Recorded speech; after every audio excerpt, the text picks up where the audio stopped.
কোরবানির গুরুত্বপূর্ণ অনেকগুলা মাসালা বলা হবে, একদম মন দিয়ে শুনবেন মাসালাগুলা। প্রথম কথা, সামর্থ্য হওয়ার পরে যদি কেউ কোরবানি না করেন, মুসনাদে আহমদের একটা বর্ণনা আছে, 16 নম্বর খণ্ড 120 নম্বর পৃষ্ঠা। রাসূলুল্লাহ সাল্লাল্লাহু আলাইহি সাল্লাম বলেন, মান ওয়াজাদা সাআ, কারো যদি সামর্থ্য থাকে, থাকার পরেও আলাম ইউদাহি, সে কোরবানি দেয় না, সামর্থ্য আছে কোরবানি দেয় না, ফালা ইয়াকরাবান্না মুসাল্লানা, সে যেন আমাদের ঈদগাহে না আসে। রাসূলুল্লাহ সাল্লাল্লাহু আলাইহি সাল্লাম বলেন, সামর্থ্য থাকার পর যদি কেউ কোরবানি না দেয়, সে যেন আমাদের ঈদগাহে না আসে।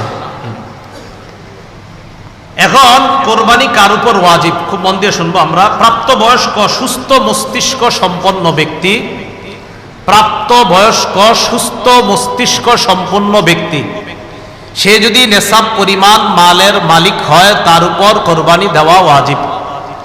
আবার বলছি, সুস্থ মস্তিষ্ক সম্পন্ন নেসাব পরিমাণ মালের মালিক যদি 10, 11, 12 তারিখ এই 3 দিনের কোনো একদিন হয়, 10, 11, 12, আবার বলছি 10ই জিলহজ, 11ই জিলহজ, 12ই জিলহজ সূর্যাস্তের আগে, 12ই জিলহজ সূর্যাস্তের আগে যদি কেউ যাকাত দিতে হয়, যেই নেসাব হইলে ওই নেসাবের মালিক যদি কেউ এই 3 দিন হয়, যাকাত দেয় কয় বছর পুরো হইলে? 1 বছর। এটা 1 বছর না, মাত্র কয় দিন? 3 দিন। হ্যাঁ, 3 দিন, 10, 11, 12 জিলহজ, এই 3 দিন যদি সুস্থ মস্তিষ্ক সম্পন্ন বালেগা নারী পুরুষ, তাদের কাছে যদি নেসাব পরিমাণ সম্পদ থাকে, তাদের উপর কোরবানি দেওয়া ওয়াজিব। মনে থাকবে তো? আল্লাহ আমল করার তৌফিক দান করেন। এক্ষেত্রে একটা কথা মনে রাখবো, কোরবানির ক্ষেত্রে প্রয়োজনের অতিরিক্ত সম্পদের মধ্যে জমিনও গণ্য করবেন। যেই জমিনের ফসলটা আপনার প্রয়োজনের অতিরিক্ত, মানে এটা আপনার প্রয়োজন না, এটা আপনার না হইলেও চলে, এই জমিনের ফসল না হইলেও চলবে, এটাও কোরবানির নেসাবে ধরবেন। কি বললাম?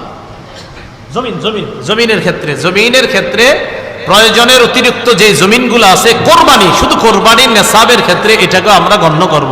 আল্লাহ বুঝার তৌফিক দান করেন। অনেকেই আছে কিন্তু আপনার নেসাবের মাল আছে, হয় এই 3 দিনে হয়ে যায় অনেকের, মাশাআল্লাহ। তো যাই হোক, আপনারা তো জানেন কাদের হবে কাদের হবে না, এই জন্য চেষ্টা করা, অন্তত একটা খাসি বকরি দিলেই তো হয়। এরপরের মাসালাটা আমরা মন দিয়ে শুনবো। নেসাব স্বর্ণের ক্ষেত্রে 52.5 তোলা স্বর্ণ, স্বর্ণের ক্ষেত্রে 7.5 ভরি স্বর্ণ, রূপার ক্ষেত্রে 52.5 তোলা রূপা, 7.5 ভরি স্বর্ণ অথবা 52.5 ভরি রূপা, 7.5 ভরি স্বর্ণ, আর রূপার ক্ষেত্রে 52.5 ভরি বা তোলা, যেটা বলেন, ভরি বললেও হবে, রূপা। এখন কথা হলো, কারো কাছে কিছু স্বর্ণ আছে, কিছু রূপা আছে। কি আছে বলেন তো? কিছু স্বর্ণ, কিছু রূপা, কিছু টাকা পয়সা আছে।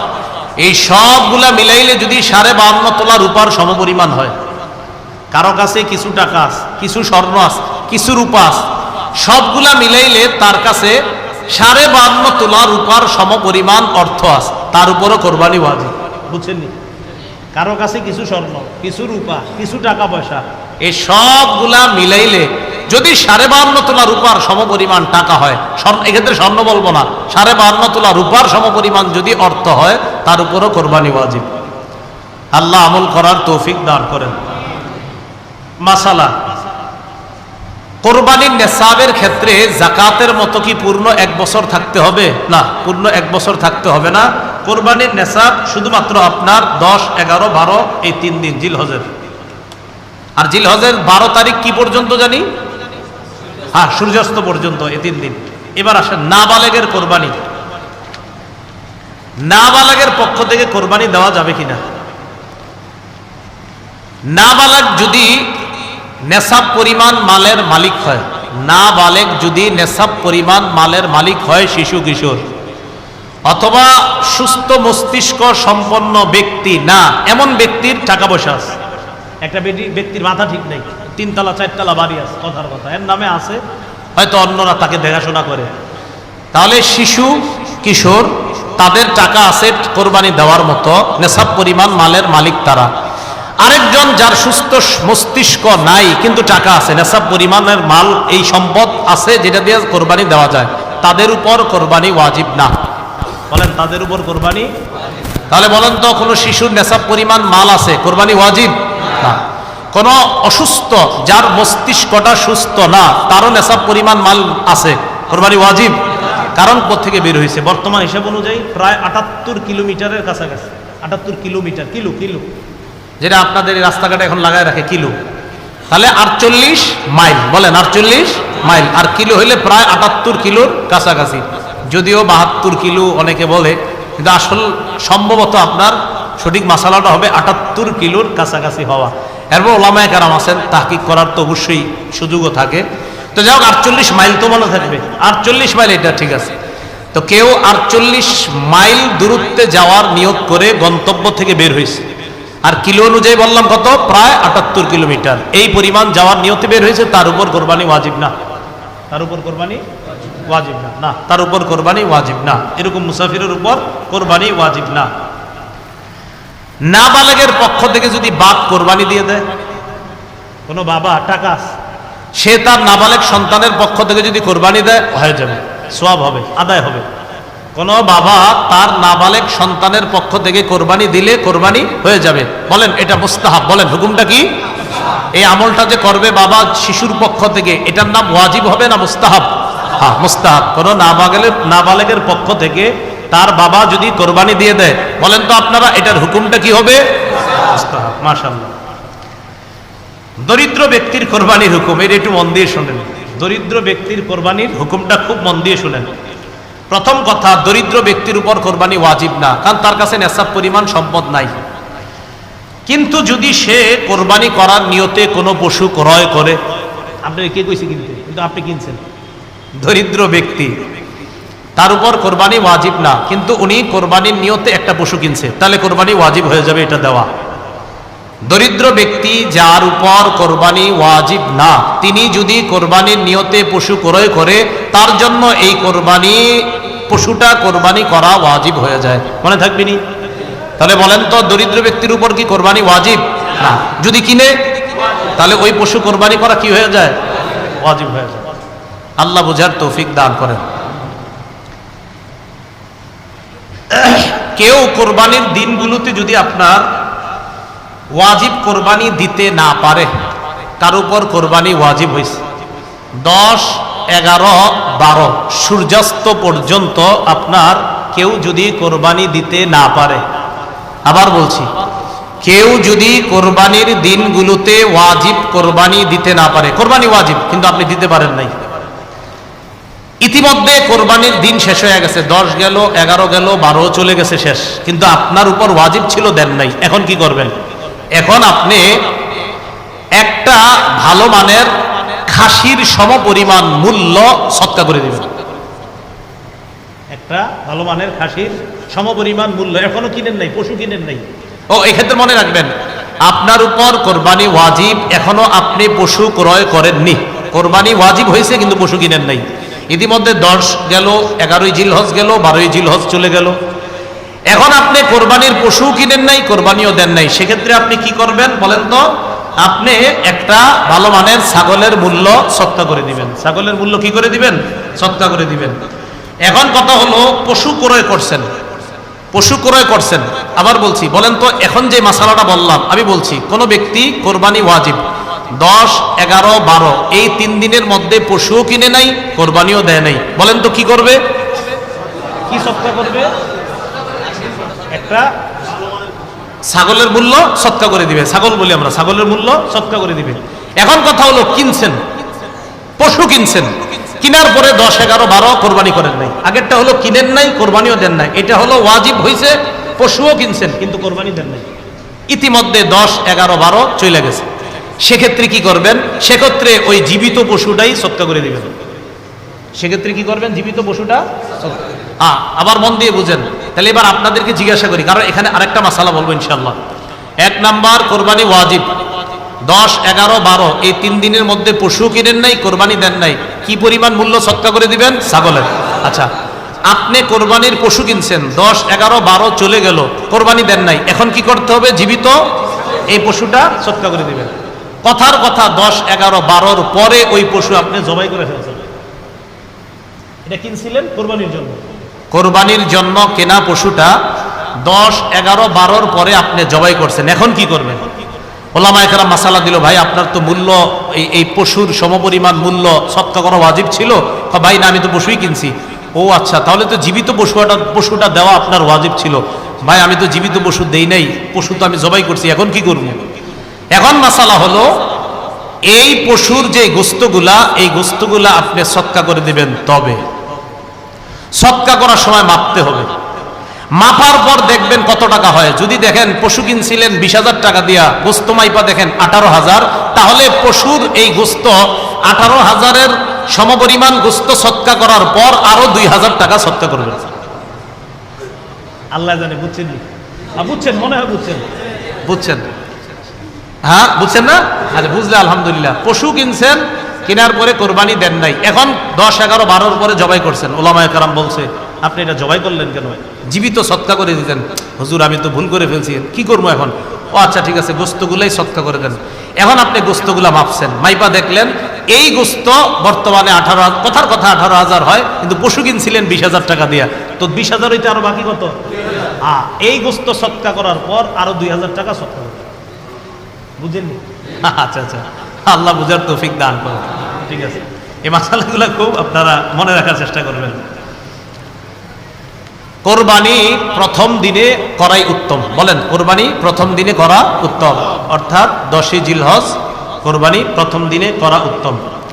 যেসব এলাকায় ঈদের নামাজ, জুমার নামাজ হয়, এই মাসালা আপনি এখন আর বুঝবেন না। কিছু এলাকা আছে ঈদের নামাজ তাদের উপর ওয়াজিব না, জুমার নামাজ যাদের উপর ওয়াজিব না, এরকম কিছু এলাকা আছে। যাই হোক, যেই এলাকায় ঈদের নামাজ, জুমার নামাজ হয়, আমাদের এলাকায় ঈদের নামাজ হয় কিনা বলেন? জুমার নামাজ হয় কিনা? এই এলাকার মধ্যে ঈদের নামাজের আগে পশু কোরবানি করলে হবে না। যে এলাকায় ঈদের নামাজ হয়, জুমার নামাজ হয়, ওই এলাকায় 10 জিলহজ নামাজের আগে কোরবানি করলে কি হবে না? কোরবানি হবে না। নামাজ পড়বেন, তারপর কোরবানি। এই জন্য উত্তম কোরবানির ঈদের জামাত তাড়াতাড়ি করা। কোরবানির ঈদের জামাতটা কি করা? তাড়াতাড়ি করা। আপনারা তো মাশাআল্লাহ ঈদের দিন মাঠে 2 এলাকাবাসী ঝগড়া লাগে, কি হবে না হবে, বিশাল বড় আয়োজন হয় না। কোরবানির ঈদের নামাজ তাড়াতাড়ি পড়বেন, তাড়াতাড়ি পড়ে গিয়ে গুরুত্বপূর্ণ ইবাদত কোরবানি নামক ইবাদতে আমরা অংশগ্রহণ করব। আল্লাহ বুঝার তৌফিক দান করেন। এরপরের মাসালা, রাতে কোরবানি। আচ্ছা আপনাদেরকে আমি বলি, প্রথম কথা হলো রাতে কোরবানি না করাই ভালো, কিন্তু হয়ে যাবে। তাহলে যদি হয়ে যায় 10 জিলহজ রাতে হবে কিনা বলেন? জি হবে। 11 জিলহজ রাতে হবে। 12 জিলহজ কেন? সূর্যাস্তর পরে আর সময় নেই। এই তো মাশাআল্লাহ, 10 জিলহজ রাতে হবে, 11 জিলহজ রাতে। বাকি উত্তম না, উত্তম হলো দিনে দেওয়া। রাতে আপনার এটা কারাহাত, মাকরুহ লিখেছেন অনেকে, তো রাতে হবে। তাহলে 10 জিলহজ রাতে কেউ যদি দিনে কোরবানি করতে না পারলো, রাতে দিল আদায় হয়ে যাবে। 11 জিলহজ দিনে দিতে পারলেন না, রাতে দিলে আদায় হয়ে যাবে। 12 জিলহজ মাগরিবের পরে দিবেন, আদায় হবে না, কারণ সূর্যাস্তর পরে আর সময় নেই। আল্লাহ বুঝার তৌফিক দান করেন। আপনারা বয়ানের পরে আবার এটা আমার কাছে চাইেন না কিন্তু, হ্যাঁ এটা আমারই, এই জন্য এটা দেওয়া যাবে না। খালি শোনেন মন দিয়া, এরকম নিয়ত করেন না যে হুজুর না বয়ানের পরে আপনারা কমিটা দিয়ে যান, বাস আমরা একটু নিব না, বিষয়টা কিন্তু এমন না। মন দিয়ে শোনেন। আচ্ছা আচ্ছা আচ্ছা, এটা বুঝে বুঝে লিখছি তো, এই জন্য আপনাদের দেওয়া তো যাবে না।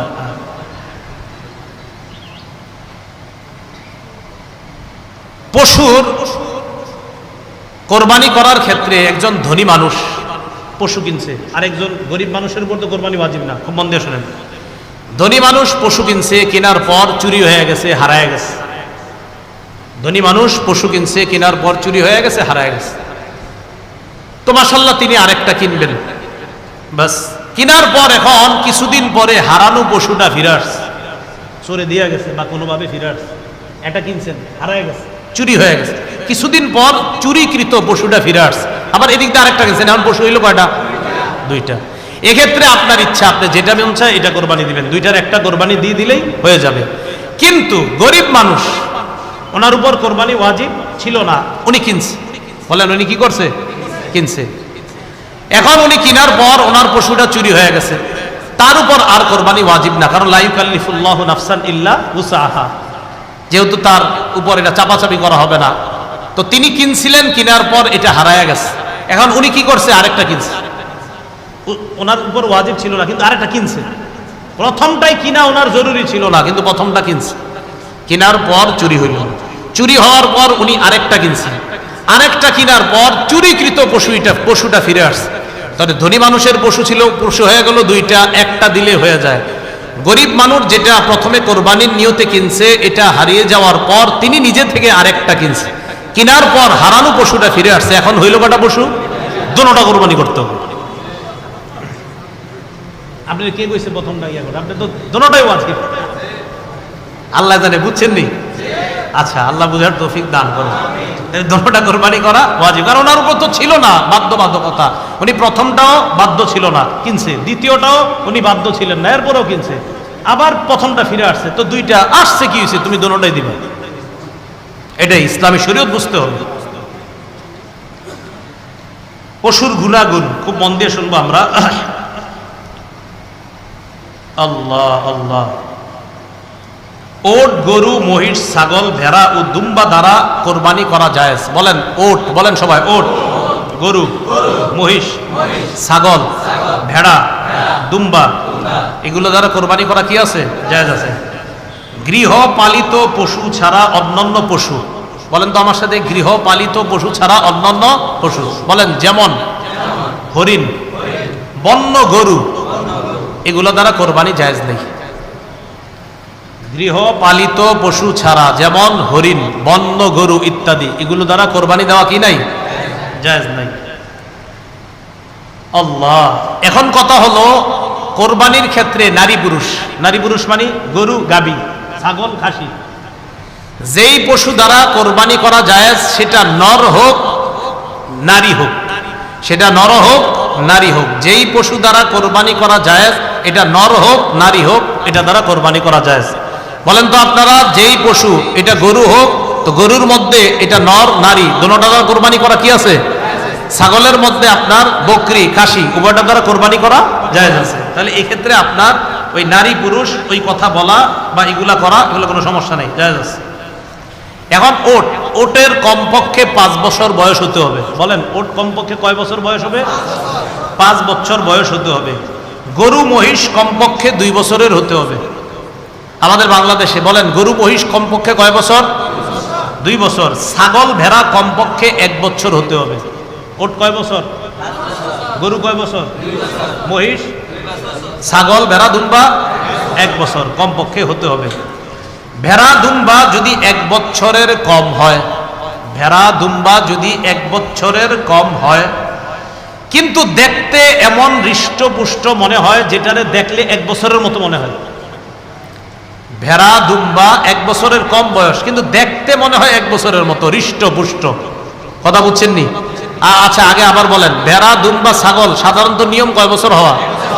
তো ভেড়া, দুম্বা এগুলা যদি এমন হয় 1 বছরের কম, দেখতে হৃষ্টপুষ্ট মনে হয় 1 বছরের মতো, এটার দ্বারাও কোরবানি করা জায়েজ আছে। বলেন এটার দ্বারা কোরবানি করা কি আছে? তবে কমপক্ষে 6 মাসের বেশি হতে হবে। এর মানে এই না 4 মাস বয়স দেখতে 1 বছর, এরকম না, কমপক্ষে 6-এর বেশি হতে হবে। আল্লাহ কথাগুলা মনে রাখার তৌফিক দান করেন। কিছু কিছু বিষয় আপনারা, এগুলা যদিও আপনারা এখান থেকে বলতেছি, কিন্তু আপনারা এগুলা মন দিয়ে যদি শোনেন, আশা করি কথাগুলা মনে থাকবে।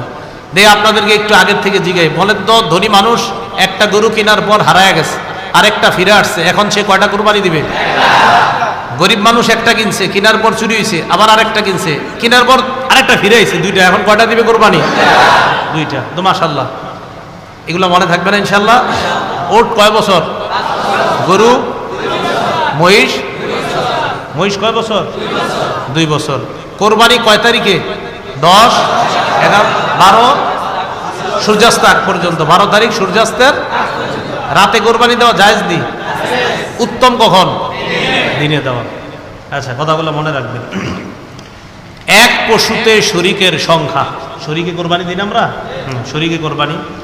ছাগল, ভেড়া, দুম্বা এগুলা কয়জনে জানি হবে? একবার সবাই জানি আমরা। ছাগল, ভেড়া, দুম্বা কয়জনে? একজনে, বাস, এটা তো আমরা সবাই জানি। ওট, গরু এগুলা 7 জনে দেওয়া যাবে। কয়জনে দেওয়া যাবে? 2 জনে দেওয়া যাবে, 3 জনে দেওয়া যাবে, 4 জনে দেওয়া যাবে, 5 জনে দেওয়া যাবে, 6 জনে দেওয়া যাবে, 7 জনে দেওয়া যাবে। আর বলছি, ওট, গরু 2 জনে দেওয়া যাবে, 3 জনে দেওয়া যাবে, 4 জনে দেওয়া যাবে, 5 জনে দেওয়া যাবে, 6 জনে দেওয়া যাবে, 7 জনে দেওয়া যাবে। শরীকানা কোরবানি এটা দেওয়া জায়েজ আছে আপনার। এক্ষেত্রে আমরা তিরমিজির 1502 নম্বর হাদিসটা মনে রাখতে পারি, জাবির ইবনে আব্দুল্লাহ রাদিয়াল্লাহু তাআলা আনহুর বর্ণনা, তিনি বলেন, নাহান্না মা রাসূলিল্লাহি সাল্লাল্লাহু আলাইহি সাল্লাম, আমরা রাসূলুল্লাহ সাল্লাল্লাহু আলাইহি সাল্লামের সাথে কোরবানি করেছি ইয়াউমাল হুদাইবিয়া, আমাল হুদাইবিয়া, হুদাইবিয়া যুদ্ধের সময়, আল বাদানাতা আন সাবআতিন ওয়াল বাকরাতা আন সাবআতিন, ওট করেছি 7 জনের পক্ষ থেকে, গরুও করেছি 7 জনের পক্ষ থেকে। ওট করেছি 7 জনের পক্ষ থেকে, গরুও করেছি 7 জনের পক্ষ থেকে। আচ্ছা, 7 জন মিলে যদি কোরবানি করে, এক্ষেত্রে অংশ বন্টন কিভাবে হবে? 7 জনে করুক, 5 জনে করুক, 3 জনে করুক, অংশ বন্টন সমান সমান হবে। বলেন অংশ বন্টন? হ্যাঁ, এক্ষেত্রে আপনারা তো জানেনই, কেউ যদি মনে করেন 50,000 টাকার একটা কোরবানি গরু, একজন দিছে 20,000, একজন দিছে 20,000, আরেকজন দিছে 20,000, হলো কত? 40, আরেকজন দিছে 10,000, কত হলো? তাহলে ভাগ তো অবশ্যই আপনার প্রথমে 5 ভাগ সমান সমান করবেন। 5 ভাগ সমান সমান কইরা একজনে পাবে 2 ভাগ, আরেকজনে পাবে 2 ভাগ, আরেকজনে পাবে 1 ভাগ। কথার প্রতি সুন্দরভাবে করলে তখন আপনার ওই কোথাও হাড্ডি বেশি গেল বা কম গেল, এই অসওয়াসাটা ভিতরে কাজ করবে না। প্রথম কথা যে একজনে 20,000 দিল, আরেকজন 20,000, তো 20,000 ওয়ালা 2 ভাগ, আরেক 20,000 ওয়ালা 2 ভাগ, আর 10,000 ওয়ালা 1 ভাগ। কথার কথা আপনার। এখন আপনি মনে করেন এই 5 ভাগ বন্টন করলেন, করার পর 2 ভাগ নিবে একজন, আর 2 ভাগ নিবে আরেকজন, গেল 4 ভাগ, আরেক ভাগ নিবে আরেকজন, গেল 5 ভাগ। ব্যাস। কোরবানির পশু জবাই করার পর আপনি চাইলে 3 ভাগ করতে পারেন। 1 ভাগ গরিবকে দিলেন, 1 ভাগ প্রতিবেশী আত্মীয় স্বজন তাদেরকে দিলেন। এক্ষেত্রে একটা মাসালা, এই মাসালাটা হলো, আচ্ছা এটা বলবো না, এটা বললে পরে আবার আপনারা কৃপণতা করবেন। কি করবেন? কৃপণতা। এটা দরকার নেই, ঠিক আছে, মাথায় আসছিল, দরকার নেই। হ্যাঁ, বন্টন করেন, বন্টন করেন, গরিবরেও দিয়েন, প্রতিবেশীদেরকেও দিয়েন, বাস এটাই রাখেন। বন্টন করেন, প্রতিবেশীদেরকে দিয়েন, সবাইরে দিয়েন। হ্যাঁ, ঠিক আছে, দিবেন। হ্যাঁ, কি কয়? অনেক কয় বুঝছি বুঝছি, কি বুঝছি কে জানে।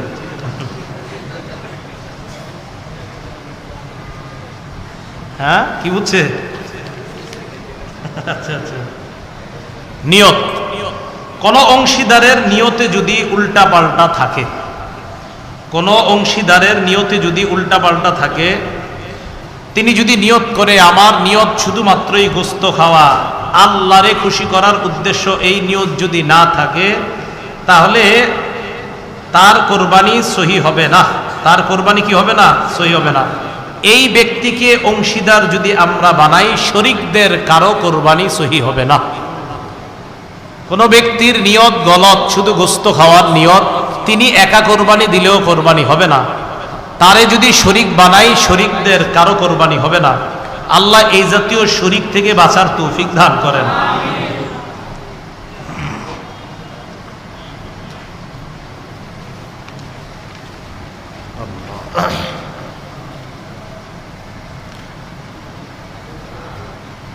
শরীকদের উপার্জন যদি অধিকাংশ কারো উপার্জন হারাম হয় অথবা পুরাটা হারাম হয়, 5 জনে কোরবানি দিলেন, 7 জনে দিলেন, 3 জনে দিলেন, এই শরীকদের কারো অংশ উপার্জন যদি বেশির অংশ হারাম হয় অথবা পুরাটা হারাম হয়, তাহলে তারে না নেওয়া, তার কারণে কারো কোরবানি হবে না।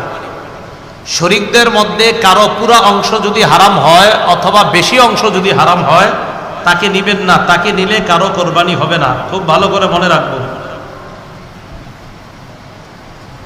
এখন কথা, যদি আপনাদের মধ্যে কেউ এমন করেন, একটা ওট বা গরু কোরবানি দেওয়ার নিয়তি কিনছেন, আপনি ধনী, তো একা একা কিনছেন, ওটটা বা গরুটা কিনছেন 2 লাখ টাকা দিয়ে, এক্ষেত্রে আপনি এই গরুটা বা ওট এটা কেনার পরে অন্য কাউকে শরীক যদি চান, বানাতে পারবেন।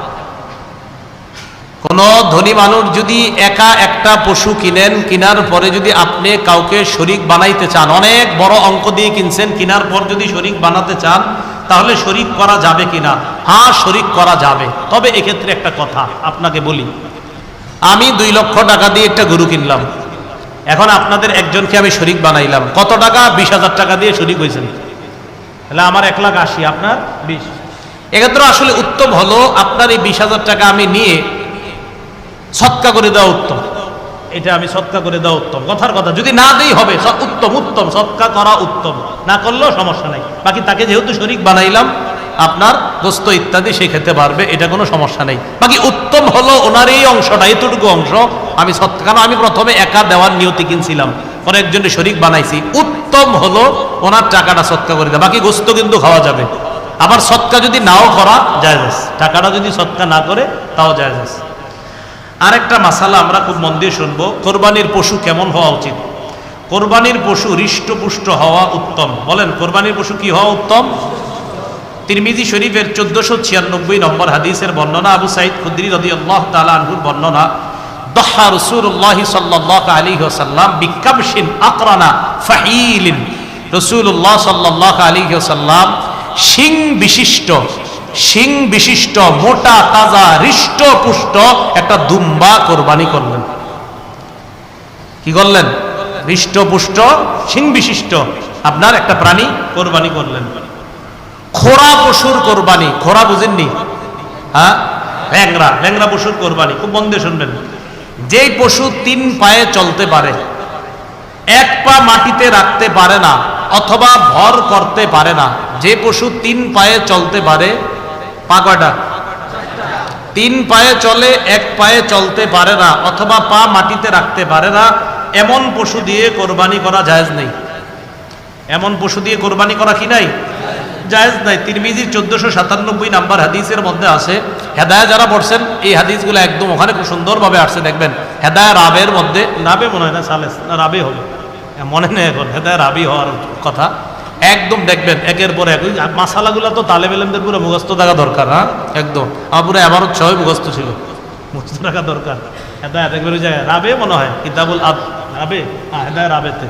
তা আপনারা দেখবেন কোরবানি মাসালাগুলা খুব সুন্দরভাবে লেখছে। তালেব ইলমদের উচিত এই শিরোনামের কালো কালো অংশগুলা মুখস্থ করে রাখা। কালো অংশগুলা কোন কিতাবের? কুদুরির। আরে কোন কিতাবের? তো কুদুরি ব্যাখ্যা না হেদায়া? হ্যাঁ, এই তো কালো অংশগুলা মুখস্থ করে রাখা দরকার, খুব ভালো এটা। তিরমিজি শরীফের 1497 নম্বর হাদিসের বর্ণনা, রাসূলুল্লাহ সাল্লাল্লাহু আলাইহি সাল্লাম বলেন, লা ইউদহা বিল আরজাই বাইয়িনুন যালউহা ওয়ালা বিল আওরাই বাইয়িনুন আওরুহা। যেই পানি এমন খোরা যার খোরাটা স্পষ্ট, এমন অন্ধ যার অন্ধত্ব স্পষ্ট, চোখে দেখে না, এই প্রাণী দ্বারা কোরবানি করা জায়েজ নেই। তাহলে এমন খোরা, যেই খোরা তার খোরামি স্পষ্ট, যেই খোরা 3 পায়ে চলতে পারে, 1 পায়ে চলতে পারে না অথবা 1 পা মাটিতে রাখতে পারে না, এমন প্রাণী দ্বারা কোরবানি দেওয়া জায়েজ নাই।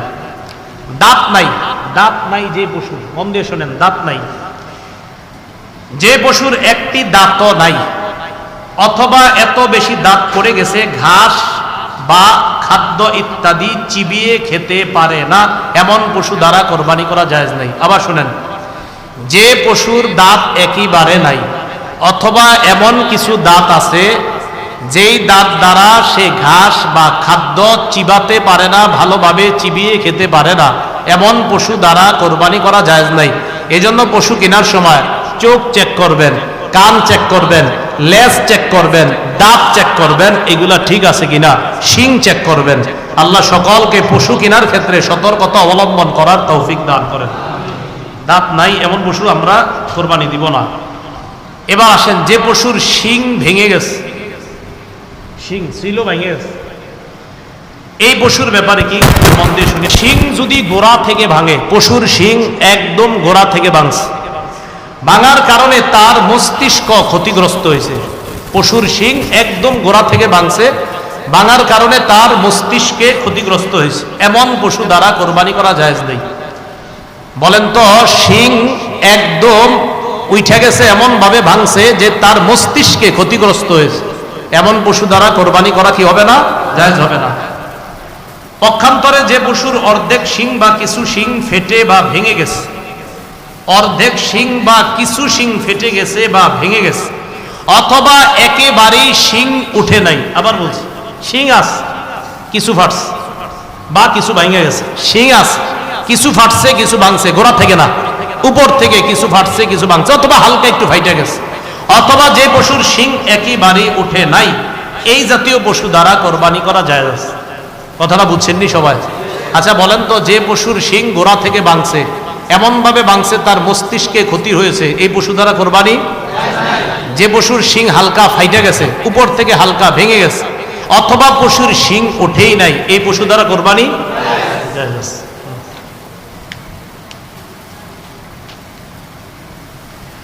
কান কাটা বা লেজ কাটা পশু, কান কাটা বা লেজ কাটা পশু, যে পশুর লেজ বা কোনো কান অর্ধেক বা তার চেয়ে বেশি কাটা সেই পশু দ্বারা কোরবানি করা জায়েজ আছে কিনা? আবার শুনি প্রশ্নটা। যে পশুর লেজ বা কোনো কান অর্ধেক বা তার চেয়ে বেশি কাটা, বলেন লেজ বা কান, এই লেজ বা কান অর্ধেক কাটা বা তার চেয়ে বেশি কাটা এই পশু দ্বারা কোরবানি জায়েজ নাই। আচ্ছা বলেন তো, একটা গরুর লেজ অর্ধেক কাটা জায়েজ আছে? আচ্ছা, একটা গরুর কান অর্ধেক কাটা জায়েজ আছে? আচ্ছা, একটা গরুর লেজ অর্ধেকের বেশি কাটা, একটা গরুর কান অর্ধেকের বেশি কাটা, কোরবানি জায়েজ?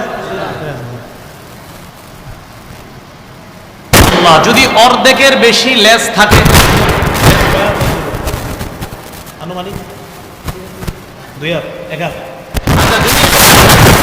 এখন আধা হাতের বেশি ভালো আছে ধরে নেই, আমরা মনে করেন যদি 1 হাত ধরেন বা একটু বেশি, উনি বলছে 1 হাত, আমি তো বলতে পারি না 1 হাত না 2 হাত, যাই হোক, যদি আচ্ছা যদি 2 হাত ধরেন, তো 2 হাত ধরলে 1.5 হাত ভালো আছে, 1.5 হাত ভালো আছে, জায়েজ আছে। কান 4 ভাগ ধরে নিই আমরা, 4 ভাগের 3 ভাগ ভালো আছে, জায়েজ আছে। কান 4 ভাগের 3 ভাগ ভালো আছে, এই পশু দ্বারা কোরবানি জায়েজ। লেজ 4 ভাগ ধরেন, কথার কথায় 3 ভাগ বেশির অংশ ভালো আছে, এটা দ্বারা জায়েজ আছে। আর বলেন তো, অর্ধেক যদি খারাপ থাকে কান বা লেজ, কোরবানি জায়েজ? অন্ধ পশুর কোরবানি, এটা আগে বলছি, যে পশুর 2টি চোখ অন্ধ বা 1 চোখ পুরো নষ্ট সে পশু দ্বারা কোরবানি জায়েজ আছে কিনা? উত্তর, যে পশুর 2টি চোখ অন্ধ অথবা 1 চোখ পুরা নষ্ট সে পশু দ্বারা কোরবানি জায়েজ নাই। বলেন তো, গরুর 2 চোখ আছে, একটা পুরা নষ্ট জায়েজ? 2 চোখ পুরা অন্ধ জায়েজ? জায়েজ নেই। গর্ভবতী পশুর মাসালা শুনি। গর্ভবতী, অনেকে ধোকা দিয়ে আপনি বেশ বিক্রি করে ফেলেন, যিনি কিনে তিনিও বুঝতে পারেন না এটা যে গর্ভে বাচ্চা ছিল। বিসমিল্লাহ, আল্লাহুম্মা লাকাল হামদু ওয়া লাকাশ শুকরু। গর্ভবতী পশু কোরবানি করা জায়েজ আছে কিনা, এটা হলো প্রথম কথা। আপনারা বলেন জায়েজ? মা আবার সবাই দিয়ে চুপ, মানে ওই যে গোস্ত খাইতে কেমন জানি লাগে, তো গর্ভবতী পশু কোরবানি করা জায়েজ আছে কিনা, এটা হলো প্রথম কথা। জায়েজ আছে। হ্যাঁ বলেন সবাই, কি আছে?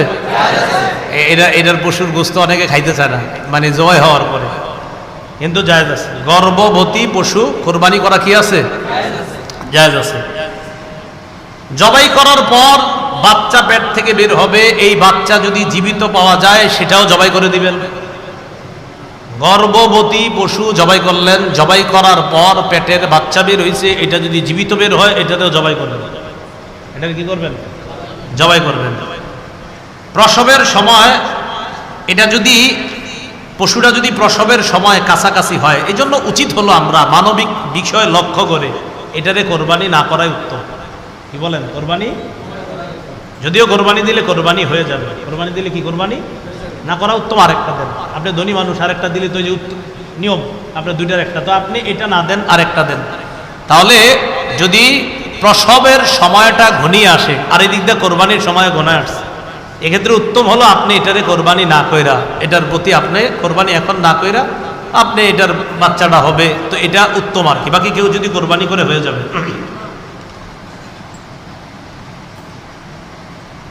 কোরবানির নিয়তে ভালো পশু কিনছেন, কেনার পর যদি এমন কোনো দোষ দেখা যায় যার কারণে কোরবানি জায়েজ হবে না, তাহলে এই পশু দ্বারা কোরবানি জায়েজ হবে না। কোরবানির নিয়তে পশু কিনছেন, কেনার পর এমন দোষ দেখা গেছে, কোরবানির পশু কিনছেন, দেখছেন ভালো আছে, বাসায় আনার পর দেখেন এটার লেজ অর্ধেকের বেশি কাটা, কান অর্ধেকের বেশি কাটা। কথার কথা, মানে যেই পশু দ্বারা কোরবানি হয় না, কিনছেন ভালো পশু, কেনার পর দেখেন ওই ত্রুটিগুলা পাওয়া যাচ্ছে, যেগুলো এতক্ষণ আমরা বললাম, এই ত্রুটি যদি পাওয়া যায় কেনার পর, এটা দ্বারা কোরবানি হবে না, আদায় হবে না। এক্ষেত্রে আপনি আরেকটা পশু কোরবানি দিতে হবে। গরিব মানুষ হইলে তার আরেকটা আপনার ত্রুটিযুক্ত যে পশু, ওটা দ্বারা কোরবানি করতে পারবে। এই ক্ষেত্রে একটা মাসালা খুব ভালো করে শুনি। একজনের ধনী মানুষ আর একজন গরিব মানুষ।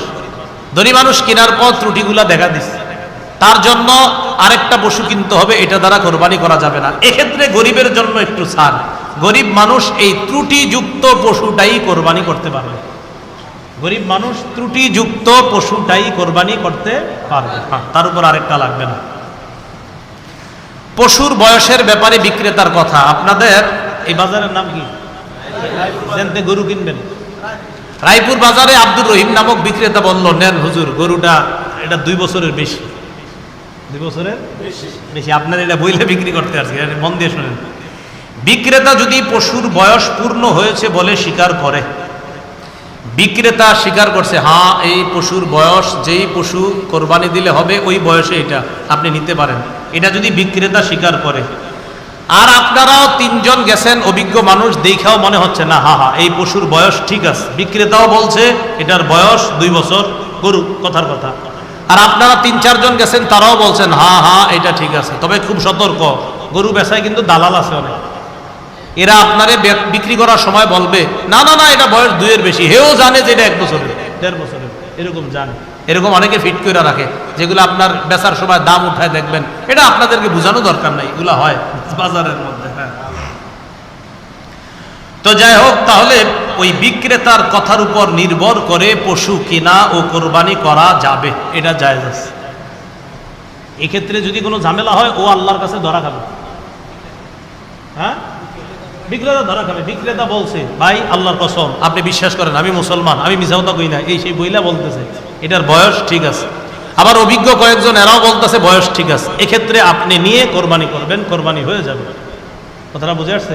মুফতি শফি রহমতুল্লাহ আলাইহি এই ব্যাপারে লম্বা আলোচনা করেছেন।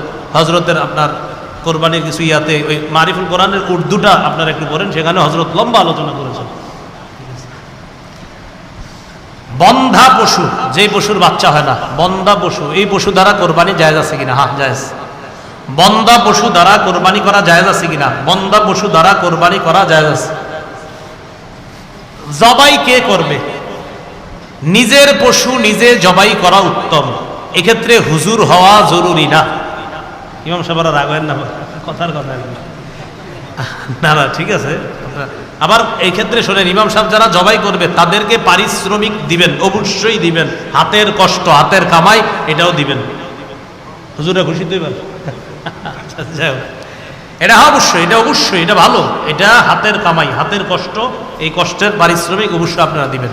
তো যাই হোক, যার পশু তিনি নিজে এটা জবাই করা উত্তম, নিজের পশুটা নিজে জবাই করা উত্তম, এটা ভালো।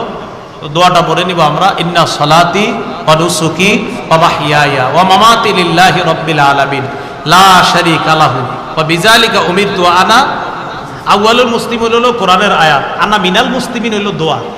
হ্যাঁ হ্যাঁ, আউয়ালুল মুসলিমিন সূরা আনামের 162-63 নম্বর আয়াত, আর দোয়াটা হলো ওয়া আনা মিনাল মুসলিমিন। হ্যাঁ, আউয়ালুল মুসলিমিন হলো কোরআনের আয়াত, আর আনা মিনাল মুসলিমিনটা হলো নবীজির দোয়া। ঠিক আছে না?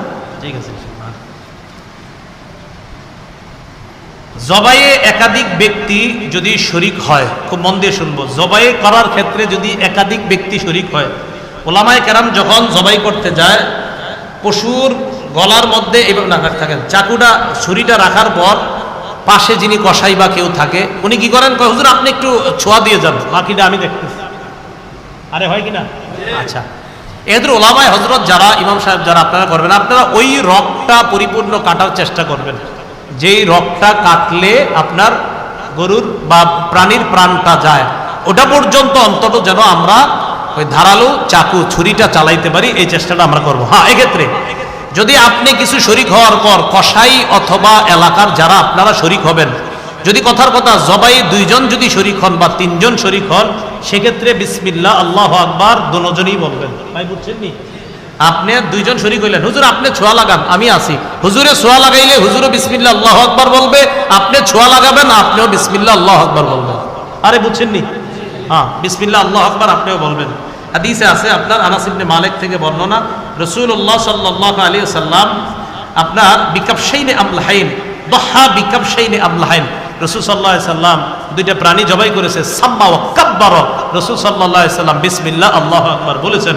তো যাই হোক, এক্ষেত্রে আমরা বিসমিল্লাহ আল্লাহু আকবার, বিসমিল্লাহটা অবশ্যই বলবো, এই কথাটা আমরা মাথায় রাখবো। আরেকটা বিষয়, বলার সময় আমরা গ্রামগঞ্জের অনেক মানুষ এমন করি, যদিও এটা আপনারা না বুঝেই করেন, আব্দুর রহমান ভাই আপনার গরু কিভাবে কোরবানি দিব বলেন। তা আব্দুর রহমান আরো 4-5 জন আছে, ওনারা এসে বলে, হুজুর নামগুলো এখানে লেখা আছে, এই 5 নামেই কোরবানি হবে, বলি কিনা এটা পৃষ্ঠাতে, হুজুর এই 5 নামে হবে, নেন, এই 7 নামে হবে, এই 3 নামে হবে, নেন, এরকম হয় কিনা? আচ্ছা, এক্ষেত্রে আমরা বাংলাটা এভাবে না বলে আমরা বলবো, বলেন আমার সাথে বলেন, বলেন এই 5 জনের পক্ষ থেকে, বলেন এই 3 জনের পক্ষ থেকে, আমার পক্ষ থেকে, আমার আব্বার পক্ষ থেকে আল্লাহর নামে জবাই করব। তাহলে 3 নামে এভাবে বলবো না, আমরা বলবো 3 জনের পক্ষ থেকে আল্লাহর নামে, 5 জনের পক্ষ থেকে আল্লাহর নামে, 3 জনের পক্ষ থেকে আল্লাহর নামে। এখন থেকে যদিও এটা মানুষ না বুঝেই করতো যে হুজুর আসলে তো উদ্দেশ্য এটাই আল্লাহর নামে জবাই, কিন্তু ওই না বুঝা বইলা ফেলে আর কি, হুজুর 3 নামে 5 নামে এবার বলবো, আমরা বলবো 3 নামের পক্ষ থেকে আল্লাহর নামে, 5 নামের পক্ষ থেকে আল্লাহর নামে। কথাটা মনে থাকবে না ইনশাআল্লাহ? তাহলে বলেন তো কার নামে জবাই হবে? কার পক্ষ থেকে? বলেন আমাদের। কার নামে জবাই হবে আর কাদের পক্ষ থেকে? এবার সুন্দরভাবে বলি, বলেন কার নামে জবাই? কার পক্ষ থেকে? বলেন বান্দার পক্ষ থেকে। কার পক্ষ থেকে? কার নামে? কার পক্ষ থেকে? এবার মনে রাখবো তো, আর ঝামেলাগুলো হয় না আমাদের। কোরবানির পশু দিকে, পশু যেটা এটা জবাই করার আগে উপকৃত হওয়া যাবে কিনা? আপনি কিনে আনছেন, এখন এটা হাল চাষ করতে নিয়ে গেলেন, কথার কথা এটা আনছেন, যেহেতু আনছি আমার ঘরে 5-6 দিন থাকবো, এটা 10-12 দিন বান্ধা রাখলাম, তো কালকে সকালে নিয়ে যাই একটু হাল চাষ করি, দেখি না কেমন হয়, মন দিয়ে শুনি, দুধ ইত্যাদি আসবে ইনশাল্লাহ আসবে, একটু সবুর করেন, সব আসবে। কোরবানির পশু কেনার পর বা নির্দিষ্ট করার পর তা থেকে উপকৃত হওয়া জায়েজ আছে কিনা, এটা হলো কথা। না, জায়েজ নেই। বলেন পশু কেনার পর তা থেকে উপকৃত হওয়া কি নাই? জায়েজ নাই। হাল চাষ করা, আরোহণ করা, পশম কাটা ইত্যাদি, আপনি এটার উপর একটু বইলেন, বইয়া দেখলেন, আমার একটা ছবি তোলা ফেসবুকে দাও, এইগুলো করবেন না, ঠিক আছে না ইনশাল্লাহ? এগুলো আমরা করব না। আর কোরবানির দিন তো মাশাআল্লাহ জবাই কইরা ওই গায়ে রক্ত ফেসবুকে দিয়ে দেয়, মানে আমি বুঝি না এটার ফায়দা কি, এইটা করেন কেন?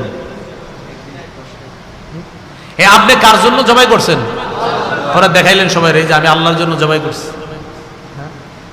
যদি সত্যি আল্লাহর জন্য কইরা দেয় থাকে, এটা আপনি ভালো জানেন। ফেসবুকে যারা এটা দেন, কয়জনে এই নিয়তে দেন, দেখো আল্লাহরে খুশি করলাম, ছুরিটা এমনি রয়ে রাখছেন আর এই রক্ত একটু লেগে রয়েছে দিকে, এগুলো করেন না। আসলে এগুলো বাড়াবাড়ি হয়ে যায় আমাদের, আসলে সত্যি বাড়াবাড়ি হয়। কি দরকার আছে বলেন? বাড়াবাড়িগুলো আমাদের না করা, আল্লাহ হেফাজত করেন। কোরবানির পশুর দুধ, এটাও একটা উপকার। দুধ খাওয়া একটা উপকার না? আরে কয় উপকার না? হ্যাঁ, দুধ এমন খাদ্য, যেই খাদ্য মানুষের খাদ্যের চাহিদাও পূরণ করে, পানির চাহিদাও পূরণ করে। পৃথিবীর একমাত্র খাদ্য যেই খাদ্য মানুষের খাদ্যের চাহিদা পূরণ করে, পানির চাহিদা পূরণ করে। সবচেয়ে বড় প্রমাণ, আমরা সবাই নাবালেগ অবস্থায় শুধু দুধ পান করছি। আমরা সবাই 2 বছরের আগে শুধু দুধ পান করছি। ওই দুধ দিয়ে আল্লাহ এই বাচ্চা অবস্থায়, শিশু অবস্থায় আমাদের খাদ্য পানি উভয়টার চাহিদা রব কুদরতিভাবে পূরণ করে দিয়েছেন। আল্লাহ বলেন মিন বাইনি ফারতি ওয়া দামিন লাবানান খালিসান সাইগাল লিশারিবিন। শোনো, এই দুধ আমি কোত্থেকে বের করি জানো? কয় 2 নাপাকের মাঝখান থেকে, একটা হলো গোবর, আরেকটা হলো রক্ত। কয় মানুষ একটু কোরবানির পশুর দুধ পান করা যাবে না। বলেন কোরবানির পশুর দুধ পান করা যাবে না। এখন কথা হলো, জবাইয়ের সময় কাছায় গেছে, আগামীকাল কোরবানি, 1 দিন পরে কোরবানি, 2 দিন পরে জবাইয়ের সময় কাছায় গেছে। এক্ষেত্রে যদি পশুর দুধ দহন না করি, পশুটার কষ্ট হবে। দহন না করলে পশুটার কষ্ট হবে, কারণ দুধ দহন না করলে কষ্ট হবে। সেক্ষেত্রে প্রথমে চেষ্টা করব ঠান্ডা পানি তার ওলানের মধ্যে দিব। বলেন ঠান্ডা পানি ওলানের মধ্যে দিব। ঠান্ডা পানি দুধের ওলানে, পশুর ওলানে দিলে তার কষ্টটা কম হয়। তার কষ্ট কি হয়? কম হয়, এবং দুধ বন্ধ অনেকটা হয়ে যায়। তো ঠান্ডা পানি আমরা ওলানের মধ্যে দিব। কথা বুঝে আসছে? ঠান্ডা পানি ওলানের মধ্যে দিব, এটা হলো প্রথম কথা। আর যদি মনে হয় কাছাকাছি আইসা গেছে, পশুর দুধ দহন না করলে কষ্ট হবে না, দহন না করাই উচিত, বাস দহন করা দরকার নাই, এটা আমরা দহন করব না, এমনি রেখে দিব। কথার কথা যে দহন করলে হয়, না করলে হয়, না করলে সমস্যা নাই, তো দহন করার দরকার নাই, পশুর দুধ দহন করার দরকার নাই, এই কথাটা আমরা মাথায় রাখবো। দহন যদি করে ফেলি, সেক্ষেত্রে কি করব? গরুর দুধ দোহায় ফেলছি, সৎকা করে দিব। দোহায় ফেললে কি করব? সৎকা করে দিব। শরীক যারা আছে আমরা এগুলা খাবো না। এখন কথা হলো, আপনারা 4 জনে মিললে একটা পশু ক্রয় করছেন। কয়জনে মিলে? 4 জনে। চতুর্থ জনের নাম আব্দুর রহমান। আব্দুর রহমানের বাড়িতে পশুটা আপনি পালতে দিছেন। তো দুধের পশুটা কার বাড়িতে? আব্দুর রহমানে কি করছে, একদিন পশুর দুধ দোহায়া নিজে খাইলেছে। খাইলেন। খাওয়ার পরে চাঁদপুরের এক আলেম বলে ফেলছে আপনি খাইছেন ইন্নালিল্লাহ। হ্যাঁ, আপনি কেন খাইলেন? খাইলেছেন কি করবো, কটুক খাইছেন? আধা কেজি পরিমাণ হইব, মানে এক পা, ওই পরিমাণ মূল্য সৎকা করে দিবে, ওই পরিমাণ মূল্য সৎকা করে দিবে। ভাই মাসালা মনে থাকবে? প্রথম কথা বলেন, দুধ খাওয়া যাবে? যদি দুধ না দোহাইলে কষ্ট না হয় দোহানো যাবে? যদি দোহায়া ফেলে কি করবে? যদি কোরবানি দাতা যিনি উনি খায়া ফেলে মূল্য সৎকা, কি কিনলে সৎকা করবে? বলেন সবাই বলেন, কি সৎকা করবে? মূল্য সৎকা করবে। আগের মাসালা থেকে একটা মাসালা আমরা আলোচনা করি আবার। পশু কিনলেন, পশু ক্রয় করলেন আপনি কোরবানি দেওয়ার নিয়তে, 10, 11, 12 জিলহজ কোরবানি দিতে পারেন নাই। মাঝখানের থেকে একজন বলেন 10, 11, 12 এই 3 দিনে পশু কিনছেন কোরবানি দেওয়ার নিয়তে, কিন্তু পশুটা কোরবানি করতে পারেন নাই। যে কোনো একজন বলেন কি করতে হবে? জীবিত না মৃত? জীবিত। আচ্ছা, যদি জবাই করে ফেলে ভুলে 3 দিনের পরে অন্য আরেকজন বলেন, তাহলে কি করবে? কিভাবে সদকা করবে? আচ্ছা আচ্ছা, মাশাআল্লাহ, হ্যাঁ এই তো মাশাআল্লাহ মনে রাখছে। তাহলে ওই গোস্তটা সদকা করে দিবে। গোস্ত যদি কম হয় মাপলে, মাইপা যদি দেখা যায় না আরো 2-3 হাজার টাকা লাগবে এটার সমপরিমাণ হইতে, ওই পরিমাণ সদকা হবে। মাশাআল্লাহ, যাক আপনারা ভালো, খুব ভালো পরিচয় দিতেছেন, ভালো। শরীকের একজন মরে গেছে, 4 জনে মিলে কোরবানি দিবেন, একজন মারা গেছে। 7 জনে মিলে কোরবানি দিবেন, একজন মারা গেছে। শরীকের মধ্যে একজন যদি মারা যায় সেক্ষেত্রে কি করণীয়? এক্ষেত্রে করণীয় হলো তার ওয়ারিস যারা, ওয়ারিসদের মধ্য থেকে যারা আছে এই ওয়ারিসরা যদি মৃত ব্যক্তির পক্ষ থেকে কোরবানি করার অনুমতি দেয় তাহলে করে ফেলবেন। বলেন 7 জনে মিলে গরু কিনলাম, একজন মারা গেছে, আছে কয়জন? যিনি মারা গেছে তার পক্ষ থেকে আমরা কোরবানি করব কিনা তার ওয়ারিসদেরকে জিজ্ঞাসা করব। আব্দুর রহমান, আব্দুর রহিম, তোমাদের আব্বা তো মারা গেছে, তো তিনি তো আমাদের সাথে শরীক ছিলেন, আমরা কি তার পক্ষ থেকে কোরবানি করে দিব? তোমার আব্বাও 20,000 টাকা দিয়েছিলেন। তারা যদি বলে হ্যাঁ চাচারা আপনারা দিয়ে দেন, তাহলে কোরবানি কি করে দিবেন? করে ফেলবেন, এটা কোনো সমস্যা নাই। আর যদি তার সন্তানরা বলে না আমাদের আব্বা যে টাকাটা দিয়েছে 20,000 টাকা, ওই টাকার কোরবানির অনুমতি আমাদের পক্ষ থেকে নাই, তাহলে এক্ষেত্রে কি করবেন? তাদেরকে ওই বাবার টাকাটা ফেরত দিয়ে দিবেন। বাবার টাকাটা কি করে দিবেন? কেন বলেন তো? কারণ ওই বাবার টাকার মালিক এখন ওয়ারিসরা। টাকার মালিক কারা? ওয়ারিসরা মালিক। এজন্য ওয়ারিসরা যদি অনুমতি দেয় ওই মৃতের পক্ষ থেকেই ওই মৃতের পক্ষ থেকেই কোরবানি করবেন। আর যদি অনুমতি না দেয় অবশ্যই টাকাটা আপনারা বাকি 6 জন মিলে ফেরত দিয়ে দিবেন। এটা মনে রাখবেন ইনশাআল্লাহ।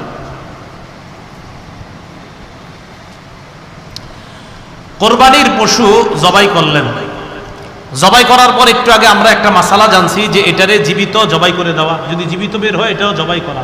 উত্তম হলো জবাই না করে সৎকা করে দেওয়া। বলেন উত্তম হলো জবাই না করে বাচ্চাটাকে কি করে দেওয়া? সৎকা করে দেওয়া উত্তম। যদি সৎকা না করে দেন তাহলে ওই বাচ্চাকেও জবাই করতে হবে, ওই বাচ্চার গোস্তটা সৎকা করে দিবেন। বাচ্চাকেও জবাই করতে হবে, বাচ্চার গোস্তটা কি করে দিবেন? সৎকা করে দিবেন। মৃত ব্যক্তির পক্ষ থেকে কোরবানি জায়েজ আছে কিনা? হ্যাঁ জায়েজ আছে। রাসূলুল্লাহ সাল্লাল্লাহু আলাইহি সাল্লামের সাহাবী আলী রাদিয়াল্লাহু তাআলা আনহু আন্নাহু কানা ইউদাহি বিকাবশাইনি আহাদুহুমা আনিন নবী সাল্লাল্লাহু আলাইহি সাল্লাম ওয়াল আখারু আন নাফসি। আলী নবীর পক্ষ থেকে একটা কোরবানি দিতেন আর নিজের পক্ষ থেকে একটা কোরবানি দিতেন। আল্লাহ রাসূল ইন্তেকাল করার পরেও নবীর পক্ষ থেকে একটা দিতেন, নিজের পক্ষ থেকে একটা দিতেন। কোরবানির গোশত জমিয়ে রাখা যাবে কিনা? আমাদের সমাজে একটা প্রচলন আছে যে 3 দিনের বেশি কোরবানির পশুর গোশত জমায়ে রাখা যায় না। অনেকে বলে আর কি, এটা একদম ফাও কথা। কোরবানির পশুর গোশত 3 দিনের বেশিও জমায়ে রাখতে পারবেন। গত বছরের গোশত এবছরও পর্যন্ত যারা জমায়ে রাখছেন, যদি মনে করেন হুজুর এটা খাবো না, না খেলে আমার দিয়ে দিন, কি করা? কথার কথা, মনে করে এটা খাওয়া যায় না। অনেকে আকিকার গোশত খাইতে চায় না। কিসের গোশত? তা আমি আমার মসজিদে যখন আলোচনা করছি আকিকার গোশত, তো অনেক আকিকার গোশত খামু, তো যখন বলছি আমি কই না খাইলে আমারে পাঠাই দিয়েন, তখন সবাই খায়। তাহলে ঠিক আছে, আপনি যেহেতু খাইবেন তার মানে এটা খাওয়া জায়েজ আছে। আকিকার গোশত খাইতে চান, আমি বললাম আকিকা যার, ও যদি খাইতে পারে ওরেও খাওয়াইবেন। ও তো পারে না, বাচ্চা মানুষ আর কি পারবে? তো কথার কথা, যার আকিকা ও পারবে, এক কাজ করবেন, বাচ্চা 7 দিনের দিন আকিকা দেন না, ফ্রিজে রেখে দিবেন, এটা বড় হইলে খাওয়াই দিবেন। যার আকিকা ও খেতে পারবে, বাপও খেতে পারবে, মা খেতে পারবে, দাদা দাদি সবাই খেতে পারবে, গরিবরাও খেতে পারবে, কোনো সমস্যা নাই। তো অনেকে কয় হুজুর যে খেতে পারবে, হ্যাঁ। তো আমি যখন বলছি ঠিক আছে না খাইলে আমারে দিয়ে দেন, না না ঠিক আছে তাহলে খাওয়া যাবে, খায় তাহলে এটা খাওয়া যাবে, 3 দিনের বেশি জমায়া এটা খাওয়া যাবে। আরেকটা বিষয়, কোরবানি শরীকে করলে অবশ্যই পাল্লা দিয়ে ওজন করবেন, অবশ্যই কোরবানি শরীকে করলে অবশ্যই ইনসাফের সাথে ওজন করবেন, ইনসাফের সাথে ওজন করবেন, এটা মাথায় রাখবো। ইনসাফের কারো উপর যেন কোনো জুলুম না হয়, এটা খুব সতর্ক থাকা, এই কথাগুলো খুব মাথায় রাখবো। আল্লাহ, আরেকটা মাসালা শুনি আমরা, গোস্ত চর্বি, বলেন গোস্ত চর্বি, এগুলা কোরবানির গোস্ত চর্বি ইত্যাদি বিক্রি করা জায়েজ আছে কিনা? না, বিক্রি করা জায়েজ নাই। কোরবানির গোস্ত চর্বি এগুলা বিক্রি করা জায়েজ নাই। যদি কেউ ভুলে বিক্রি করে ফেলেন পূর্ণ মূল্য সদকা করে দিতে হবে। কোরবানির গোস্ত বেচা জায়েজ নাই, চর্বি বেচা জায়েজ নাই, যদি বেচেন মূল্য সদকা করতে হবে। জবাইকারীকে চামড়া গোস্ত ইত্যাদি দেওয়া, এই বিষয়টা খুব ভালোভাবে শুনি। জবাইকারী, কসাই বা কাজে সহযোগিতাকারীকে চামড়া গোস্ত বা কোরবানি পশুর কোনো কিছু পারিশ্রমিক হিসাবে দেওয়া জায়েজ নাই। আবার বলছি, জবাইকারী, কসাই বা সহযোগিতাকারীকে চামড়া গোস্ত কোরবানির পশুর কিছু গোস্ত পারিশ্রমিক হিসাবে দেওয়া যাবে কিনা? বলেন সবাই, যাবে না। তাহলে বলেন তো, জবাইকারী, কসাই বা কাজে সহযোগিতাকারী এদেরকে চামড়া গোস্ত অথবা কোরবানির পশুর কোনো কিছু পারিশ্রমিক হিসাবে দেওয়া যাবে? যাবে না, জায়েজ নেই। আল্লাহ, পারিশ্রমিক দেওয়ার পর যাদেরকে দিয়ে কাজ করাইছেন, পারিশ্রমিক দেওয়ার পর চলে গেছে, বাস আপনার পাশের বাড়ির চাচাতো ভাইয়েরা কাজ করছে বুঝতে, তো এরা চলে গেছে, চলে যাওয়ার 2-3 দিন পরে ডাক দিচ্ছেন, কিরে কি অবস্থা, গোস্ত টোস্ত খাইছো? কথার কথা, হ্যাঁ আলহামদুলিল্লাহ আল্লাহ খাওয়াইছে। 1 প্যাকেট আপনি হাদিয়ার নিয়তে দিয়ে দিলেন, আপনি রেখে দিয়েছেন যে ওরে এটা হাদিয়া দিব, তো বললেন না এটা তোমার হাদিয়া। কথাটা বুঝেন, কিন্তু পারিশ্রমিক হিসাবে দিবেন না। এরপরে আপনার যদি মনে হয় না আমি হাদিয়া হিসাবে ওরে 1-2 প্যাকেট গোস্ত দিব, তাহলে এটা দিয়ে জায়েজ আছে। কিন্তু সাবধান, যিনি কাজ করবে তিনিও এই নিয়ত রাখতে পারবে না যে কিছু পাবো, আর যিনি দিবেন তিনিও এই নিয়ত রাখবেন না যে ওরে পারিশ্রমিক হিসাবে কিছু দিমু, নাউজুবিল্লাহ, এই নিয়ত করাই যাবে না। 500 টাকা পারিশ্রমিক হলে 500 পারিশ্রমিক দিতেই হবে, 1000 পারিশ্রমিক হলে পারিশ্রমিক 1000 দিতেই হবে। এরপরে আপনার মন চাইলে আপনি হাদিয়া দেন, কোনো সমস্যা নাই। মোট কথা, গরুর কিছু দিয়ে, পশুর কিছু দিয়ে হাদিয়া দেওয়া জায়েজ, কিন্তু পারিশ্রমিক দেওয়া জায়েজ না। কথাটা মনে রাখবেন। আল্লাহ, অস্ত্র জবাই করব যে অস্ত্র দিয়ে, ধারালো অস্ত্র দ্বারা জবাই করা উত্তম। রাসূলুল্লাহ সাল্লাল্লাহু আলাইহি সাল্লাম বলেন, ইন্নাল্লাহা কাতাবাল ইহসানা আলা কুল্লি শাই, আল্লাহ সব জিনিসের উপর অনুগ্রহ করা এটা বিধিবদ্ধ করেছেন, এমনকি পশু জবাই করার ক্ষেত্রেও। ফাইদা কাতালতুম, তোমরা যখন হত্যা করো, আও যাবাহতুম, অথবা জবাই করো, ফাহসিনু যিবহা, জবাই করবা সুন্দরভাবে, ফাহসিনু, তোমরা সুন্দরভাবে জবাই করবা। এর মানে অন্য বর্ণনায় রাসূল বলেন, ওয়াল ইউহিদ্দা আহাদুকুম শুফরাতা, তোমাদের প্রত্যেকে যেন অস্ত্রটা ভালোভাবে ধার করে নেয়, এই অস্ত্র দিয়ে যেন জবাই করে, পশুটা যেন তাড়াতাড়ি তার জানটা বের হয়। এইভাবে আমরা এমন অস্ত্র দিয়ে আমরা জবাই করব। জবাইয়ের পর পশুর অবস্থা, অনেকে নিস্তেজ হওয়ার আগেই ছুরি একটা নিয়ে কি করে খালানো শুরু করে, ওই যে চামড়াটা, হ্যাঁ আপনার বাস, মানে এখনো যায় না, ওটা এখনো নাড়তেছে, পা শুরু করছে, আরেক জায়গায় 2 বছর শুরু করছে। এর এই কথাটা খুব মন দিয়ে শোনেন, নিস্তেজ হওয়ার আগে চামড়া খসানো বা অন্য কোনো অঙ্গ কাটা মাকরুহ। আচ্ছা বলেন তো, কোরবানি কার জন্য করি? তো এই কাজে মাকরুহ কাজ কেন করবো? কোরবানি কার জন্য করি? তা আমার এই আমলটা যেন পুরা 100% পিওর হিসাবে আল্লাহ কবুল করে, এটা চাই না। তো এটাতে কোনো মাকরুহ কাজ করব? তাহলে নিস্তেজ হওয়ার আগে কসাইকে বলবো, ভাই পূর্ণ নিস্তেজ হবে, তারপর আপনি অন্য কাজ করবেন, নিস্তেজ হওয়ার আগে এটাতে টাচ করবেন না। মনে থাকবে না ইনশাআল্লাহ? জি। কোরবানির গোশত বিধর্মীকে দেওয়া যাবে কিনা? কোরবানির গোশত বিধর্মীকে, প্রতিবেশী অনেক বিধর্মী থাকে না, তাদেরকে দেওয়া যাবে কিনা? কোরবানির গোশত হিন্দু ও অন্যান্য ধর্মাবলম্বী যারা আছে, বিধর্মী ইত্যাদি, গরিব যদি হয় বা প্রতিবেশী হয়, তাদেরকে দেওয়া কি আছে? জায়েজ আছে। বিধর্মী অন্যান্য ধর্মাবলম্বীদেরকে তারা যদি খায়, দেওয়া জায়েজ আছে, দেওয়া জায়েজ আছে। অন্য কারো ওয়াজিব কোরবানি এটা আদায় করতে যদি চাই, এটা কি হুকুম? মন দিয়ে শুনি।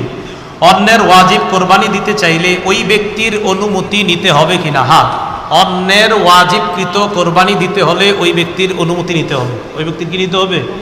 অনুমতি নিতে হবে, অন্যথায় ওই ব্যক্তির কোরবানি আদায় হবে না।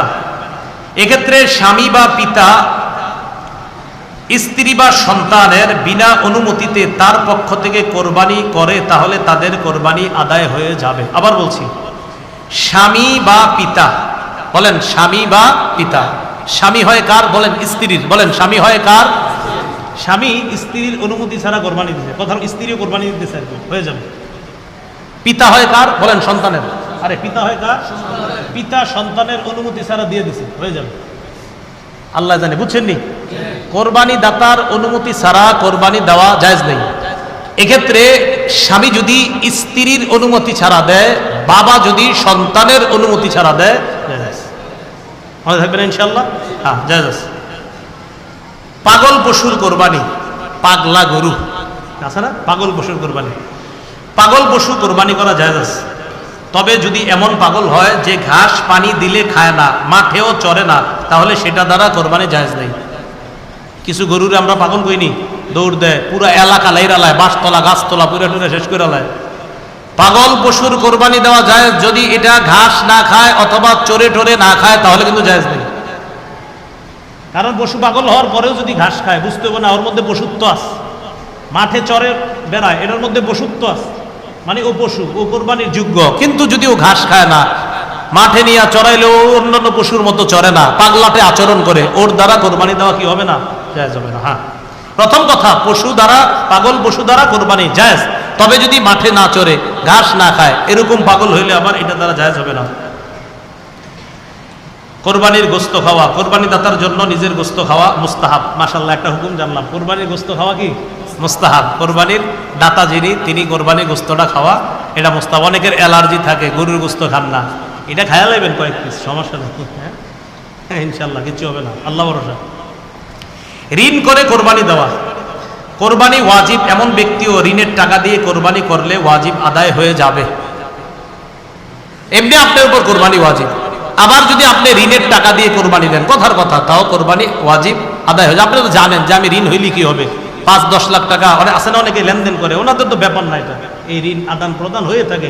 দেখবেন অনেক ব্যবসায়ী আছে প্রতিনিয়ত তাদের 5-10 লাখ ঋণের আদান প্রদান। তো এই জাতীয় ব্যক্তিরা ঋণের টাকা দিয়ে যদি কোরবানি দেয়, আদায় হয়ে যাবে। উনি তো জানে যে আমি তো টাকা দিয়েই দিব, আদায় হয়ে যাবে। হাজিদের উপর ঈদুল আজহার কোরবানি, যে সকল হাজি কোরবানির দিনগুলোতে মুসাফির থাকবে তাদের উপর ঈদুল আজহার কোরবানি ওয়াজিব নয়। যে সকল হাজি কোরবানির দিনগুলোতে মুসাফির থাকবে, আচ্ছা এটা অন্য মাসালা, আপনার যদি মুসাফির থাকে, এখন মাশাআল্লাহ হাজি সাহেবরা আর মুসাফির না, ওখানে যাওয়ার পরে নিয়ত করে আপনার প্রায় 30 দিনের নিচে কেউ না, অনেকে আছে 10 দিন থাকে, 15 দিনের নিচে হলে তো মুসাফির, তো অনেকে আছে আপনার 6 দিন 7 দিন থাকে, এটা ভিন্ন মাসালা। যদি মুসাফির না হয়, আর আমরা জানছি মুসাফিরের উপর কোরবানি ওয়াজিব হয় না। হ্যাঁ, তো যে সকল হাজি কোরবানির দিনগুলোতে মুসাফির থাকবে তাদের উপর ঈদুল আজহার কোরবানি ওয়াজিব না। কিন্তু যে হাজি কোরবানির কোনো দিন মুকিম থাকবে, সামর্থ্যবান হলে তার উপর ঈদুল আজহার কোরবানি দেওয়া জরুরি হবে। এটা এই মাসালাই এখন আদায় করে সবাই। নবী করিম সাল্লাল্লাহু আলাইহি সাল্লামের পক্ষ থেকে কোরবানি করা, সামর্থ্যবান ব্যক্তি রাসূল সাল্লাল্লাহু আলাইহি সাল্লামের পক্ষ থেকে কোরবানি করা উত্তম, এটা বড় সৌভাগ্যের বিষয়। সামর্থ্যবান ব্যক্তি রাসূলুল্লাহ সাল্লাল্লাহু আলাইহি সাল্লামের পক্ষ থেকে কোরবানি করা উত্তম, এটা সৌভাগ্যের বিষয়। আচ্ছা, খাসিকৃত ছাগল দ্বারা কোরবানি, খাসিকৃত বুঝেননি? খাসি করা হয় না, খাসি করা হয়, এটা কেমনে কই আপনাদেরকে, যাই হোক আর কি, খসিয়া যেটাকে বলা হয়, খাসিকৃত কোরবানি দ্বারা এই কোরবানি করা যাবে কিনা? খাসিকৃত ছাগল দ্বারা কোরবানি করা এটা জায়েজ আছে, উত্তম, কোনো সমস্যা নেই। জীবিত ব্যক্তির নামে কোরবানি, এর মানে হলো যেমনি ভাবে মৃতের পক্ষ থেকে ইসালে সওয়াবের উদ্দেশ্যে কোরবানি করা জায়েজ, তেমনি ভাবে জীবিত ব্যক্তির পক্ষ থেকেও ইসালে সওয়াবের উদ্দেশ্যে নফল কোরবানি করা জায়েজ আছে। এই কোরবানির গোশত দাতা ও তার পরিবারও খেতে পারবে। জীবিত ব্যক্তির পক্ষ থেকে নফল কোরবানি, অমুক জীবিত ব্যক্তির পক্ষ থেকে নফল কোরবানি দেওয়া জায়েজ আছে। এই ক্ষেত্রে কোরবানি দাতা ইত্যাদি সবাই গোশত খেতে পারবে। বিদেশে অবস্থানরত ব্যক্তির কোরবানি, বিদেশে অবস্থানরত ব্যক্তির জন্য নিজ দেশে কোরবানি করা না অন্য দেশে কোরবানি করবে? উত্তর, বিদেশে অবস্থানরত ব্যক্তির জন্য নিজ দেশে বা অন্য দেশে যে কোনো কোথাও কোরবানি জায়েজ আছে। আপনাদের ছেলে থাকে সৌদি আরব, এখন সে যদি চায় এদেশে দিতে পারবে, সে যদি চায় ও দেশেও দিতে পারবে, কোনো সমস্যা নেই। হ্যাঁ, কোরবানির বিক্রির যে অর্থ, এটা চামড়া বিক্রির অর্থ, এটা আমরা সৎকা করে দিব। এই ক্ষেত্রে আপনারা চামড়া বিক্রি না করে আশেপাশে মাদ্রাসাগুলো আছে ওগুলাতে আপনারা এতিমখানায় সৎকা করে দিবেন, এটাই উত্তম হয়। যদি বিক্রি করে ফেলেন তাহলেও এটা সৎকা করে দিবেন। হ্যাঁ,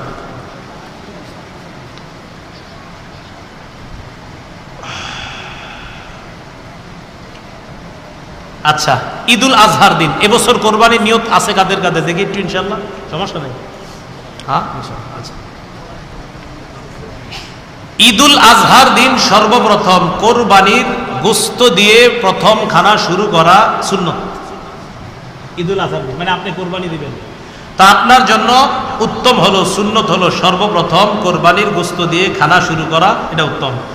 এর অর্থ হলো সকাল থেকে কোনো কিছু না খেয়ে প্রথমে কোরবানির গোশত খাওয়া। সকাল থেকে কিছু খাবেন না, প্রথমে কোরবানির গোশতটা খাবেন। এটা যদি পারেন আর কি, না পারলে সমস্যা নেই, অন্য কিছু খাওয়া যাবে। কোরবানির পশুর হাড় বিক্রি করা। কোরবানির মৌসুমে অনেক মহাজন কোরবানির হাড় ক্রয় করে থাকে। টোকাইরা বাড়ি বাড়ি থেকে হাড় সংগ্রহ করে তাদের কাছে বিক্রি করে। এদের ক্রয় বিক্রয় জায়েজ। টোকাইরা ক্রয় মানে আপনার নিয়ে গেছে, আপনার বাড়ির সামনে পড়ে রয়েছে, ওরা নিয়ে গেছে, ওরা বিক্রি করলে সমস্যা নেই। টোকাই বেচারা নিয়ে গেছে টুকরায়, এর মানে কেমন জন্য ওরা আপনি দান করে দিচ্ছেন। টোকাই নিয়ে গেছে মানে আপনি দান করে দিচ্ছেন। টোকাই যদি হাড় ইত্যাদি নিয়ে বিক্রি করে তাহলে এটা জায়েজ আছে, এটা কোনো সমস্যা নেই। আল্লাহ, কিন্তু কোন কোরবানি দাতার জন্য নিজ কোরবানির কোনো কিছু এমনকি হাড়ও বিক্রি করা জায়েজ হবে না, করলে মূল্য সৎকা করে দিতে হবে। এ কথা ভালো করে আমরা মনে রাখবো। মহাজনরা কোন কোরবানি দাতার থেকে, মহাজনরা জানেন কি কোরবানি দিছে, ওনার থেকে আপনারা এটি কিনবেন না, এটা ঠিক না। এই বিভিন্ন বড় বড় হোটেল মালিকদেরকে এগুলো বলে দিবেন, এটা ঠিক না। কাজের লোককে কোরবানির গোশত খাওয়ানো। কোরবানির পশুর কোনো কিছু পারিশ্রমিক হিসাবে দেওয়া তো জায়েজ নাই, এটা আগেই বলছি আমরা। পারিশ্রমিক হিসাবে কাজের লোককেও কোরবানি দেওয়া, কোরবানির গোশত দেওয়া যাবে না। পারিশ্রমিক হিসাবে কাজের লোক, ঘরে কাজের লোককেও পারিশ্রমিক হিসাবে গোশত দেওয়া যাবে না। ঘরের অন্যান্য সদস্যরা কোরবানির গোশত যেমন খায় কাজের লোকও তেমন খাবে। কাজের লোক খায় কিনা? ঘরে খায়। তো এই যেমনি ভাবে আমি দুপুরে খাই, রাতে খাই, কাজের লোকও খাবে, কিন্তু এরকম না যে তারা আমি পারিশ্রমিক দিতেছি, না, আমিও খাই, সেও খাচ্ছে, সমস্যা নেই। কিছু কিছু এলাকায় দরিদ্রদের মাঝে একটা প্রচলন আছে যে কোরবানির দিন আমগো তো সামর্থ্য নাই, মোরগ কোরবানি করি। কি কোরবানি? এই জাতীয় কুসংস্কার থেকে বেঁচে থাকবো। বলেন, এই জাতীয় কুসংস্কার থেকে কি করে থাকবো? বেঁচে থাকবো, এটা জায়েজ নাই। হ্যাঁ, কোরবানির দিন মোরগ জবাই করা জায়েজ আছে নি? হ্যাঁ আছে। আপনি মুরগি খেতে মন চাইলে খাইবেন, কিন্তু কোরবানি না। এ বুঝেন, কিন্তু আন্দাজি পেছ লাগায় না। আপনার মুরগি খেতে মন চাইলে খাইবেন জবাই করা, কিন্তু কোরবানি না। বুঝছেন নি? মোরগ আসছে না কোরবানির দিন, মোরগ জবাই করো, আমার মন চাইছে খাইতে, মুরগি খাবো, সমস্যা নেই। তো কোরবানির দিন মোরগ যদি জবাই করে খান সমস্যা নাই, খাবেন, কিন্তু এরকম না যে হুজুর আমি এটা মোরগ কোরবানি করলাম। আল্লাহ আমাদের সকলকে, তাহলে কোরবানির পশু কিনা, কোরবানির পশু কেমন হবে, কোরবানির পশুর দুধ, কোরবানি পশু দ্বারা উপকৃত হওয়া, শরীকে কোরবানি দেওয়া ইত্যাদি যে গুরুত্বপূর্ণ মাসালাগুলো জানলাম, এর উপর আমাদেরকে আল্লাহ আমল করার তৌফিক দান করেন। বলেন তো, শরীকে গরুর মধ্যে কোরবানি দেওয়া জায়েজ আছে কিনা? আছে।